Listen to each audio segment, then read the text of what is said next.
కోనేటి ఆదిమూలం 2 సార్లు ఎమ్మెల్యేగా గెలిచారు. కానీ అప్పుడు ఆయన చాలామందికి తెలియదు, కొంతమందికి మాత్రమే తెలుసు.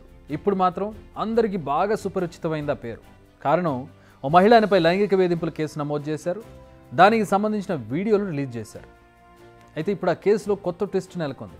ఆదిమూలంపై తను పెట్టిన కేసు అబద్ధమని కొట్టేయాలంటూ హైకోర్టును ఆశ్రయించింది ఆమె. ఆయన మాత్రమే రూమ్లో ఉన్నాడు.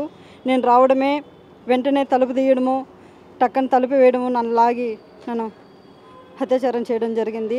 ఈ విషయాన్ని బయట చెప్తే నిన్ను, నీ పిల్లల్ని, మీ ఆయన్ని చంపేస్తానని చెప్పి బ్లాక్మెయిల్ చేశాడు. సరే, నేను ఎవరికి చెప్పుకోకుండా వచ్చేసాను. ఇలే బ్లాక్మెయిల్ ద్వారా మళ్ళీ ఒకసారి నన్ను రప్పించుకున్నాడు. వెళ్ళాను. అదే మళ్ళీ నేను అవాయిడ్ చేస్తూ ఉంటేను నాకు పదే కాల్స్ చేసేవాడు. నేను కాల్స్ తీయకుండా పదే అవాయిడ్ చేసేదాన్ని. మళ్ళీ కంటిన్యూగా ఫోన్ చేసేవాడు. ఫోన్ చేసిన తర్వాత మా ఆయన ఎందుకైతే నీకు ఎమ్మెల్యే ఫోన్ చేస్తున్నాడు పదే నా మొబైల్ నుంచి నన్ను టార్చర్ పెట్టి ఎందుకైతే చేస్తున్నాడు అని చెప్పి నన్ను కొట్టడం జరిగింది. దీన్ని ఎలా చేయాలి, ఈ కామాంధుడి దగ్గర నుంచి మనం ఎలా బయటపడాలి? చాలామంది నన్ను మహిళలు కూడా నాకు చెప్పారు, మమ్మల్ని కూడా ఇలానే చేస్తున్నాడని చెప్పి. అందరినీ కాపాడాలి, నేను రక్షింపబడాలి అనే ఒక కాన్సెప్ట్తో మా ఆయనతో కలిసి ఇద్దరం డిసైడ్ అయ్యి పెన్ కెమెరా ద్వారా దీన్ని ఎలా అయినా షూట్ చేసి అందరికీ చెప్పి అందరినీ రక్షించాలని చెప్పి నేను ఆ రోజు ఆగస్టు 10వ తారీఖు పెన్ కెమెరా ద్వారా రూమ్కి వెళ్ళడం జరిగింది. విన్నారుగా, ఆ రోజు బాధితురాలు బిగ్ టీవీతో ఏం మాట్లాడారు. తనను బంధించాడు, అత్యాచారం చేశాడు. తనే కాదు, తనలాంటి వాళ్ళు చాలామంది ఉన్నారు. అందరికీ న్యాయం చేయడం కోసమే ఇంతకు తెగించారు. ఆ కామాంధుడి నిజ స్వరూపాన్ని బయటపెట్టాను, ఇలా చాలా విషయాలు చెప్పుకుపోయింది. ఆ రోజు అంత ఆవేదనతో మాట్లాడిన బాధితురాలు ఇప్పుడు ప్లేట్ ఫిరాయించారు. అంతా తూచ్, నేను చెప్పినవన్నీ అబద్ధాలే అంటున్నారు. ఆమె తనను ఎవరో ఒత్తిడి చేస్తే కంప్లైంట్ చేశారని చెబుతున్నారు. అసలు తాను చేసిన ఆరోపణలన్నీ అవాస్తవం అంటున్నారు. వెంటనే ఎమ్మెల్యేపై ఉన్న కేసును కొట్టేయాలని కోరుతున్నారు. నిజానికి బాధితురాలికి న్యాయం చేయడం కోసం అందరూ ఏకమయ్యారు. మీడియా కూడా ఫుల్ సపోర్ట్ ఇచ్చింది. ఇప్పుడేమో అంత అబద్ధం అని చెబుతోంది.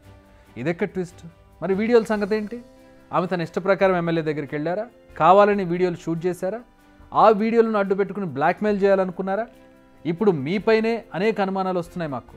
నిజానికి బాధితురాలి తీరు మొదటి నుంచి కాస్త అనుమానంగానే ఉంది. వాంగ్మూలం ఇచ్చేందుకు నిరాకరించడం, వైద్య పరీక్షలు చేయించుకోవడాన్ని వాయిదా వేయడం, చివరకు పోలీసులు కౌన్సిలింగ్ ఇచ్చిన తర్వాత కానీ ఆమె వైద్య పరీక్షలు చేయించుకోకపోవడం. ఈ టైంలోనే ఆదిమూలం హైకోర్టును ఆశ్రయించారు. అయితే ఆమె భయంతో వెనకడుగు వేశారా, కావాలనే చేశారా? ఎగ్జాక్ట్గా తెలియదు రీజన్. కానీ ఈ సీన్స్ అన్నీ కాస్త అనుమానాలను పెంచాయి, ప్రశ్నలను రేకెత్తించాయి. అయితే బాధితురాలు కేసు వాపసు తీసుకోవడం వెనుక అనేక అనుమానాలు ఉన్నాయి. ఆదిమూలం క్యారెక్టర్ అసాసినేషన్లో భాగంగానే ఈ కేసును పెట్టారా? ఒకసారి విషయం ప్రజల్లోకి వచ్చాక, జరగాల్సిన నష్టం జరిగిపోయాక కావాలనే కేసును వాపసు తీసుకున్నారా? ఎమ్మెల్యేతో బేరసారాలు ఆడి కావాల్సినవి దక్కించుకున్నాకే కేసును వెనక్కి తీసుకున్నారా? లేక కేసును వెనక్కి తీసుకునేలా ఎవరైనా మంత్రాంగం నడిపారా? ఎవరైనా పెద్ద తలలు ఇన్వాల్వ్ అయ్యి మధ్యవర్తిత్వం నడిపారా?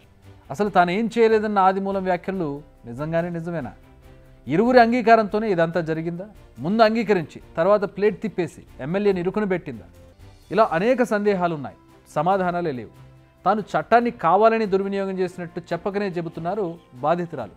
మరి కోర్టు కేవలం కేసును కొట్టేసి చేతులు దులుపుకుంటుందా, లేక ఆమెపై ఏమైనా చర్యలు తీసుకుంటుంది? ఎందుకంటే ఇంతమందితో ఆడుకుంది. కోర్టు సమయాన్ని వృధా చేసింది, పోలీసుల సమయాన్ని వృధా చేసింది. కోర్టులో కొన్ని లక్షల కేసులు పెండింగ్లో ఉంటే ఈ విధంగా తన సొంత లాభం కోసమో సొంత అనుభవం కోసమో ఈ రకంగా కోర్టు సమయాన్ని వృధా చేయడం, జనాల్ని పిచ్చివాళ్ళని చేయడం, పోలీసుల సమయాన్ని వృధా చేయడం, వాళ్ళని పిచ్చివాళ్ళని చేయడం, ఇదంతా కూడా ఒక రకమైన ఒక చట్టవిరుద్ధమైనటువంటి పరిస్థితి. సో దీని మీద ఏమైనా చర్య తీసుకుంటారు? ఇక ఇప్పుడు పోయిన ఆదిమూలం పరువు తిరిగి ఎలా వస్తుంది? తాను విమెనైజర్ అంటూ పడ్డ మరక ఎలా తొలగిపోతుంది? ఇప్పటికే ఆయనపై ఆరోపణలను నమ్మి టీడీపీ ఆయన సస్పెండ్ చేసింది. మరి దాని పరిస్థితి ఏంటి? నిజానికి ఈ మధ్య ఇలాంటి ఆరోపణలు ఎక్కువ అవుతున్నాయి. పరువును బజారుకి ఇచ్చి వేడుక చూస్తున్నారు. ఇకపై ఇలాంటివి రిపీట్ కాకూడదు అంటే ఇలాంటి వారిపై కఠిన చర్యలు తీసుకోవాల్సిందే. ఎందుకంటే ఆదిమూలం కేసును కొట్టేస్తారు, కానీ అతని జీవితంపై పడ్డ మరక మాత్రం జీవితాంతం అలాగే ఉంటుంది. ప్రతిసారి అతను వివరణ ఇచ్చుకోవాల్సి ఉంటుంది.